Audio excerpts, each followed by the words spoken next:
ETF index mutual funds నేర్చుకుని stock మార్కెట్లో రాణించాలనుకుంటున్నారా? వెంటనే ఈ నెంబర్కి కాల్ చేయండి. నమస్తే రమ్మగారు. నమస్తే జయ. రమ్మగారు, ఆడవాళ్ళకి ఆర్థిక స్వేచ్ఛ ఒక రకంగా చెప్పాలంటే ఎక్కువైపోయింది. దీనివల్ల సమస్యల్ని చూస్తూ ఉన్నాం, ఇదివరకు లేని కొత్త కొత్త సమస్యల్ని. మరోపక్క చూస్తే ఎంత చదువు ఉన్న వాళ్ళైనా సరే ఆ స్వేచ్ఛ అనేది లేకపోవడంతో ఎంతసేపు తనకున్న పార్ట్నర్ దగ్గర చేజాపటమే, ఇలాంటివి చూస్తూ ఉన్నాం. అసలు ఎంతవరకు ఉండాలి, ఎంతవరకు ఉందని మీరు అనుకుంటున్నారు రమ్మగారు? ఎంతైనా ఉండాల్సిందే జయ. ఉండాల్సిందే అంటారా? ఆర్థిక స్వేచ్ఛ తప్పనిసరిగా ఉండవలసిందే. ఇవాళది కాదు, పూర్వకాలం తీసుకో. మన అమ్మమ్మ నాడు మా అమ్మగారు అంటే ఆవిడకి ఆ పరిస్థితి లేదనుకో. జనరల్గా మా అమ్మ, మీ అమ్మమ్మ ఆ ఏజ్లో ఉన్న వాళ్ళకి ఇళ్లలో ఆర్థిక స్వేచ్ఛ ఏముండేది కాదు. చదువులు లేవు, ఉద్యోగాలు లేవు, ఇంట్లో ఉండేవాళ్ళు. భర్తలు ఏమైనా ఇస్తే దాంతో ఇల్లు నడిపేవాళ్ళు, లేదా భర్తలు తెచ్చి పడేస్తే ఇల్లు నడిపే కాలాన్నే మన అమ్మలు చూశారు. వీళ్ళకి ఆర్థిక స్వేచ్ఛ ఉండేదా ఆ రోజుల్లో? తెలియదు. వాళ్ళకి ఏముండేవి? వాళ్ళ మేనమామలో, వాళ్ళ అన్నయ్యలో, తమ్ముళ్ళు ఎవరైనా వచ్చి పుట్టింటి తరపున 10 రూపాయలు, 25 రూపాయలు, 100 రూపాయలు చేతిలో పెడితే వీళ్ళు మా వాళ్ళు నాకు డబ్బు ఇచ్చారు అనే విషయం భర్తలకు చెప్పకుండా కామ్గా ఆ డబ్బులు పక్కన పెట్టుకుని తమకు అత్యవసరాలు వచ్చినప్పుడు, తాము ఎవరికైనా ఇవ్వాల్సి వచ్చినప్పుడు, పిల్లలకి ఏదైనా గడపాల్సి వచ్చినప్పుడు భర్తలు ఒప్పుకోని విషయాలని తల్లులు తమ రహస్య పాకెట్ మనీ తోటి నడిపేవాళ్ళు. అది కూడా ఒప్పుకోవచ్చు కదా. అది కూడా పిల్లల కోసమో లేదా సంసారం కోసమో, వాళ్ళ కోసం చాలా తక్కువ. వాళ్ళు ఏమున్నాయి జయ, అప్పుడు ఖర్చు లేవమ్మా. ఆడవాళ్ళకి ఖర్చులు లేవు, పాడలేవు. భర్తలకి తెలియని ఏ ఖర్చు ఆ రోజున లేదు. ఆ కాస్త పావల అర్ధ 10 పైసలతోటి చేసేవాళ్ళు. తర్వాత క్రమంగా కొంచెం ఇంటి ఖర్చుకి భర్తలు డబ్బులు ఇవ్వటము, లేదా ఏదైనా పై సంపాదన ఏవైనా ఉంటే వీళ్ళు కొంత తీసి దాచిపెట్టుకోవటము. పెట్టుకుని అమ్మ డబ్బులు ఎక్కడ ఉంటాయంటే పోపులు పెట్టిలో డబ్బులు ఉంటాయి, చెంగున కట్టుకుని ఉంటాయి. చెంగును ముడేసుకునేవాడు. అప్పుడు పర్సులా దాచిపెట్టుకోవటాలా ఏముంది ఆ రోజున? ఏమీ లేదు. వాళ్ళకున్న ఆర్థిక స్వేచ్ఛ ఎంతవరకు ఉండేది? ఆ పోపులు పెట్టేదాకానే ఉండేది. ఏమా ఆ కాలాన్ని దాటలా మనం? దాటేసాం. మన అమ్మలకే మనకు తెలుసు. వాళ్ళ దగ్గర 1000, 2000, 3000 ఉండటం, 2-3 చోట్ల వాళ్ళు అట్టె పెట్టుకోవటం. నీ డబ్బులు ఇవ్వవే అని భర్తలు కొంత ఇవ్వు అని బతిలాడి తీసుకోవటం, మళ్ళీ నా డబ్బులు నాకు ఇచ్చే అని వెనక్కి తీసుకునే రోజులు కూడా మనకు తెలుసు. అవునండి. క్రమంగా అవన్నీ దాటేసాం. మనకు ఉద్యోగాలు, చదువులు వచ్చాయి, ఉద్యోగాలు వచ్చాయి. ఒక 20 ఏళ్ల క్రితం దాకా చదువులు, ఉద్యోగాలు ఉన్నా కూడా అందులోంచి, ఆ జీతాల్లోంచి టీచర్లుగా పనిచేస్తూ నెలకి ఇంత పెద్ద అమౌంట్ వచ్చేవాళ్ళు, బ్యాంక్ ఆఫీసర్లుగా ఉండేవాళ్ళు కూడా ఏం ఖర్చు పెట్టాలన్నా భర్త అనుమతితోటే ఖర్చు పెట్టే విధానమే మన ఇండియాలో ఉండేది, ఉన్నది. 20 ఏళ్ల క్రితం దాకా అనుకో. 20 ఏళ్ల క్రితం నుంచి కొంచెం ఇంకా బాగా బ్రైట్ అయ్యి వీళ్ళు ముందుకెళ్ళి నా అకౌంట్ నాది, నీ అకౌంట్ నీది, నీ డబ్బులు నీవి, నా డబ్బులు నావి, నా ఖర్చులు వేరు, నీ ఖర్చులు వేరు, కామన్ ఖర్చులు వేరు అని మాట్లాడుకునే ఒక సమాజం మొదలైంది 20 years బ్యాకే. ఇప్పుడు ఎలా ఉంది? ఆడపిల్లలు కూడా, మగ పిల్లాడు 22 ఏళ్ళు వచ్చి వాడు ఇంజనీరింగ్, ఇంకా మీసాలు కూడా రావు, బుజ్జి మొహం, లేత మొహం వేసుకుని ఉంటాడు. వాడికి ఒక 20 లక్షల జీతం, 10 లక్షల జీతం. ఆ పిల్లకి ఇంకా అన్నం సరిగ్గా కలుపుకొని తింటున్నది, ఆవకాయ అమ్మాయి కలిపెట్టాలి, దానికి వచ్చేస్తాయి ఒక 20 లక్షలు. డబ్బులు వచ్చేసరికి ఇప్పుడు వీళ్ళకి నా డబ్బు ఇది, దీంట్లో నేను ఇది చేస్తా, ఇది చేయను, నాది ఇది అని చెప్పడం క్లియర్గా నేర్చుకున్నారు. మనం ఇది తెలుసు మనకి. అవును. దాంతో ఇంతంత జీతాలు రావడంతో పిల్లలకి, ఆడపిల్లలకి ఐడియాలజీ పెరిగిపోయిందని, ఆ స్వేచ్ఛ ఎక్కువైపోయిందని 100 రకాలు, వేల కొద్ది వీడియోలు, పెద్దవాళ్ళు, చిన్నవాళ్ళు, పల్లెటూరు వాళ్ళు, పట్నం వాళ్ళు అందరూ ఇవే మాట్లాడతారు.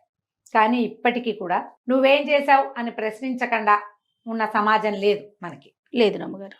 ప్రశ్నే సమాధానమే. సమాధానం రాతే దాని మీద కొట్లాట, దాని మీద పోట్లాట.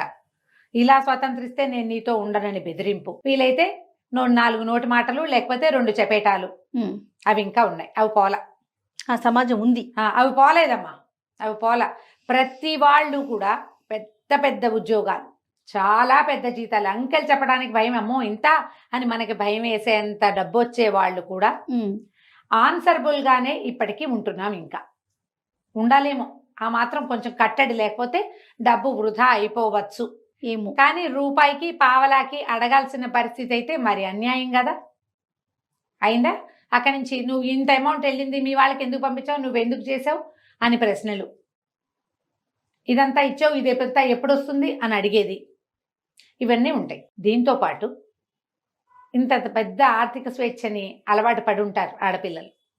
కానీ వీళ్ళకి ప్రెగ్నెన్సీలో, డెలివరీలో ఎవ్వరూ సపోర్టు లేని పరిస్థితి వస్తే ఉద్యోగం మానేసి పిల్లల్ని చూసుకోవాల్సి వస్తుంది. కొంతమంది చాయిస్ తీసుకుంటారు తమంతట తమే. పిల్లల్ని పెంచుతాను, ఒక 5 ఏళ్ళో 10 ఏళ్ళో పెంచుకుంటా నేనే, తర్వాత ఏదో వర్క్ చేస్తా లేకపోతే లేదు. దానికి భర్తలు కూడా ఒప్పుకుంటున్నారు. కొంతమంది ఒప్పుకోరు. కాదు జాబ్ మానేస్తే ఇట్లా 2 లక్షలు పోతాయి, డబ్బులు కావాలి, పిల్లల భవిష్యత్తు చెప్తారు. చాయిస్లను బట్టి ఒక పెళ్ళైన లేట్గా పిల్లలు పుట్టారనుకో, అప్పుడు పిల్లల పెంపకమే మెయిన్ చాయిస్గా ఉండొచ్చు. ఓకే. అప్పుడు వీళ్ళు ఆర్థికమైన స్వేచ్ఛని ఆలోచన మన డబ్బులు ఉన్నాయి కదా, కొంత సంపాదించి పెట్టుకున్నాం కదా, ఇది మనం గడుపుకోవచ్చులే అని అనుకొని ఈ పిల్లల్ని పెంపకానికో దేనికో దిగుతారు.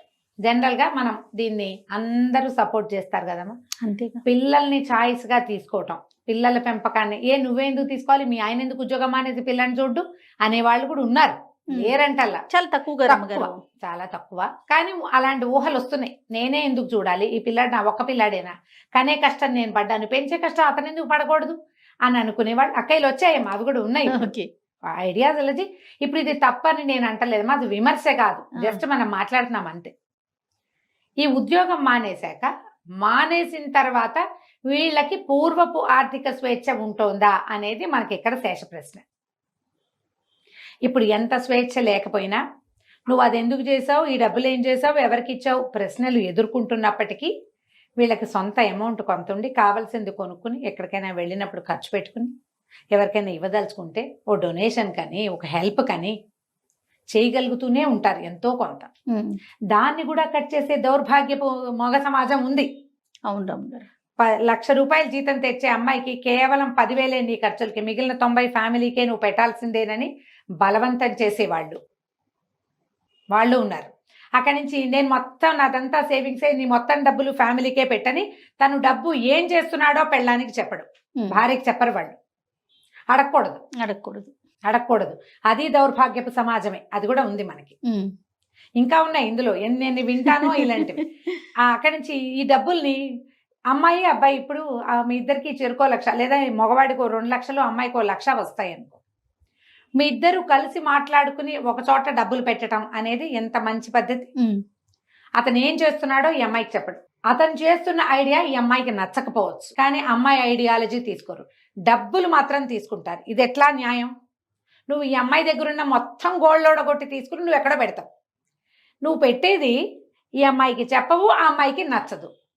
ఎలా ఆమె శ్రమని నువ్వు దోచుకుంటావో చెప్పు సమాధానం. శ్రమ దోచుకోవటమే కదా.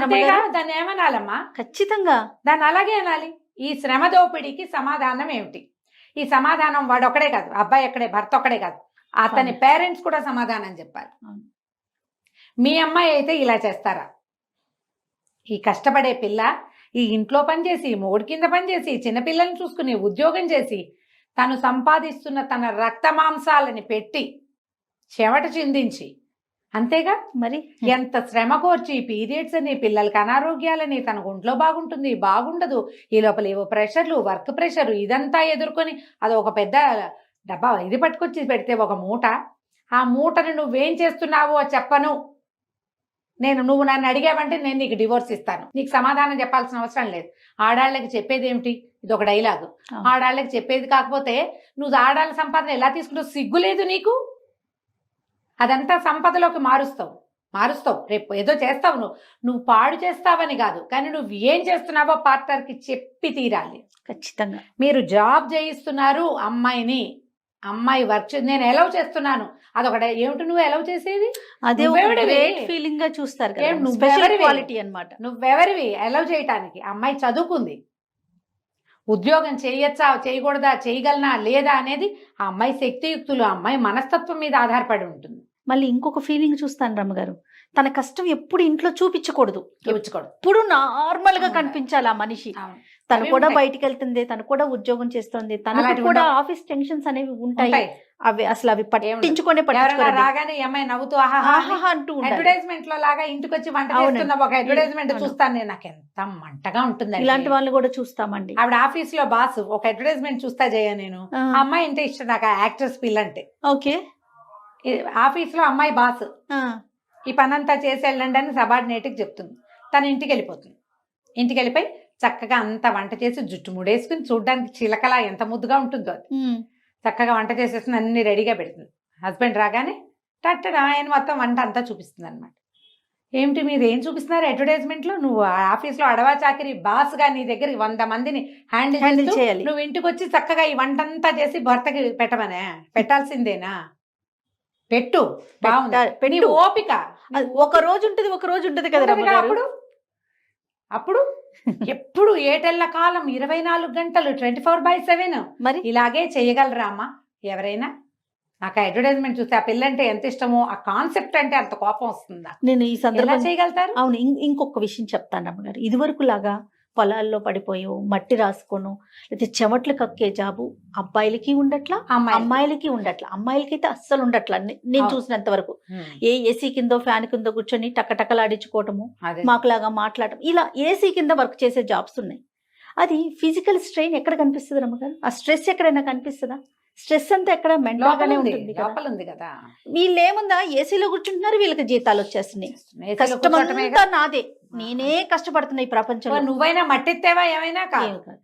అయినా ఇప్పుడు ఈ చూడు, ఫీలింగ్ కూడా చూస్తాం రమ్మ గారు. ఉంటుంది. మేము మాకు టెన్షన్లు ఉంటాయి. ఆ. నీది టెన్షన్ లేని జాబు, అసలు. మాకు టెన్షన్ ఉంది అసలు నీది ఒక ఉద్యోగమా అంటారు. ఏంటో ఉద్యోగం కాదు కానీ నేను ఒక మాట చెప్తా జయ, వాళ్ళది ఉద్యోగాలు కావు, చిన్న ఉద్యోగం, ఏదో చిన్న పని. కానీ ఇంట్లో పని, ఇంట్లో ఆడవాళ్ళు ఉంటే ఎన్ని పనులు చేయాలో, ఆ బట్టలు పాతలు, ఇల్లు వాకిలి, పిల్లలు జల్లలు చుట్టాలు, మరి వంట కొంపగోడు ఇవన్నీ చేసుకుని అక్కడికి వెళ్ళి అక్కడ నవ్వు మొహం పెట్టుకుని అక్కడ ఉండి అవును. మళ్ళీ ఇంటికి వచ్చి మళ్ళా మొదలే కదా, మళ్ళీ నవ్వు మొహమే పెట్టాలి. మళ్ళీ నవ్వు మొహం పెట్టాలి, మళ్ళా పని. పోనీ దీంట్లో ఆ. చేద్దాం, అవన్నీ చేసేద్దాం. చేస్తున్నారమ్మా బంగారు తల్లులు. ఏ మట్టితో చేశాడో గాని భగవంతుడు ఈ రోజుల్లో ఆడపిల్లల్ని అవును రమ్మ గారు, అన్నీ ఇంట్లో బయట చేస్తున్నారు. కూడా చేసుకుంటున్నారు. చేస్తున్నారు. కానీ ఆర్థికంగా ఫ్రీడమ్ ఉంటుందా? ఇది మన క్వశ్చన్. అదే అవును. జాబ్ మానేసి ఇళ్లల్లో ఉన్న వాళ్ళకి ఆర్థిక స్వేచ్ఛ ఉండనిస్తున్నారా? ఉండనివ్వట్లేదు జయ, ఉండనివ్వటల్లా. మనము మామూలుగా పని వాళ్ళ దగ్గర కూడా చూస్తాం, సెపరేట్గా అకౌంట్లు మెయింటైన్ చేసుకుంటారు.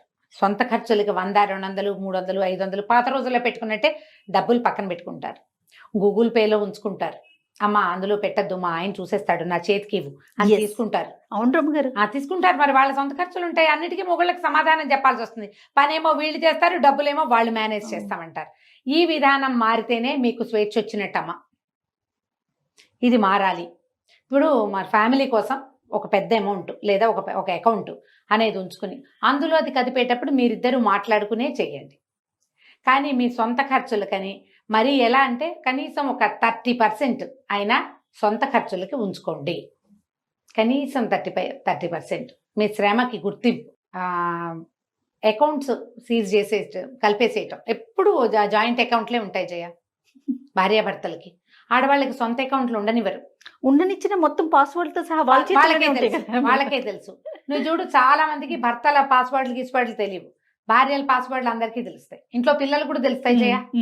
అవును రమ్మ గారు. ఫోన్లకు అంతే, ఏటీఎం కార్డులకు అంతే, ఏటీఎం కార్డు అంతే, డెబిట్ కార్డు అంతే, క్రెడిట్ కార్డు అంతే. అన్ని పిల్లలకి భర్తకి తెలుసు, భర్త గారివి తెలియదు. ఒక్కటి కూడా తెలిసి ఉండదు. మనం ఏం చేసినా, మీరు ఏం చేసినా భర్తలకు వెంటనే అది వచ్చేస్తుంది. అక్కడ 1000 గీసింది, ఇక్కడ 2000 గీసింది, అక్కడ 10,000 ఏదో. కానీ భర్తలు చేసినవి మీకు వస్తాయా? రావు. ఇప్పుడు సమానత్వం ఎక్కడుందమ్మా? నేను సమానత్వానికి చెప్పట్లేదు, కనీసం 70-30 ఉంచుకోండి అని చెప్తున్నా. ఆ మాత్రమైనా తీసుకోండి. అది లేనిదే కుదరదు. డబ్బే జీవితమా? డబ్బు ఇంపార్టెంటా? కాదు. మానవ సంబంధాలు ఇంపార్టెంట్. అవును. మరి మగవాళ్ళకి అవి కాదా?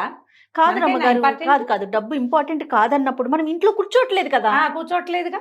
అంతే కదా, మనం కూడా పరుగులు పెడుతున్నాం కదా. జయ, పెద్దవాళ్ళు ఉంటారు. ఇప్పుడు మన అమ్మలు కొంతమంది, ఇప్పుడు నా ఏజ్ కంటే కొంచెం పెద్దవాళ్ళు అనుకో. నా ఏజ్ అంటే ఇంకా సంపాదించే వయసే కదా. అవును. 60+ అయ్యాక ఇప్పుడు మన అమ్మ ఉంది, ఎక్కడో ఉంటుంది, ఆవిడ ఏదో ఊళ్ళో ఉంటుంది, మనం ఒక ఊళ్ళో ఉంటాం. అమ్మకి అంత డబ్బులు వస్తాయి రావు. ఆవిడ కూరలు తెచ్చుకోవాలి, సరుకులు తెచ్చుకోవాలి, చేయాలంటే మనం ఏం చేస్తాం? ఓ గూగుల్ పేనో, ఓ ఫోన్ పేనో, ఇంకోటి ఏమిటో పెట్టి రెగ్యులర్గా అందులో డబ్బులు ఉండేలాగా చూస్తాం. అమ్మ తన దారిని తను ఖర్చు పెట్టుకోవడానికి. ఖర్చు అంటే ఏమిటో వాడేసుకోవడం కాదు, రెగ్యులర్ దైనందిన అవసరాలైనా ఉంటాయి కదా, అది మన ఇంటికే తీసుకొస్తారు. ఒక అకౌంట్ వాళ్ళ గూగుల్ పేకి అటాచ్డ్గా చేసి వదిలిపెట్టాలి.